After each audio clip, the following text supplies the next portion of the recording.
بسم اللہ الرحمن الرحیم۔ ماہ رجب کی فضیلت۔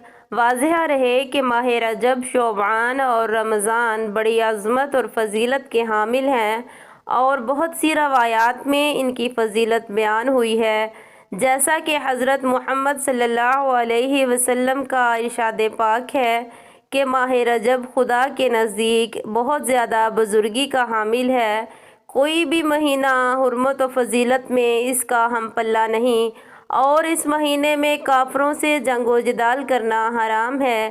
آگاہ رہو کہ رجب خدا کا مہینہ ہے، شعبان میرا مہینہ ہے اور رمضان میری امت کا مہینہ ہے۔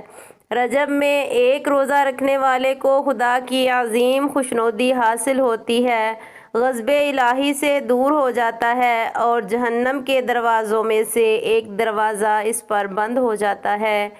امام موسیٰ کاظم علیہ السلام فرماتے ہیں کہ ماہ رجب میں سے ایک روزہ رکھنے سے جہنم کی آگ 1 سال کی مسافت تک دور ہو جاتی ہے، اور جو شخص اس ماہ میں 3 دن کے روزے رکھے تو اس کے لیے جنت واجب ہو جاتی ہے۔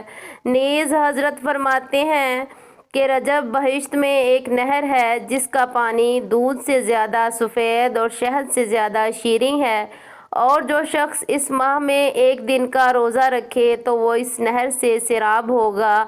امام جعفر صادق علیہ السلام سے مروی ہے کہ حضرت رسول اکرم صلی اللہ علیہ وسلم نے فرمایا کہ رجب میری امت کے لیے استغفار کا مہینہ ہے، بس اس مہینے میں زیادہ سے زیادہ طلب مغفرت کرو کہ خدا بہت بخشنے والا اور بے حد رحم کرنے والا ہے، کیونکہ اس ماہ میں میری امت پر خدا کی رحمت بہت زیادہ برستی ہے۔ سبحان اللہ۔ جزاکم اللہ خیرا۔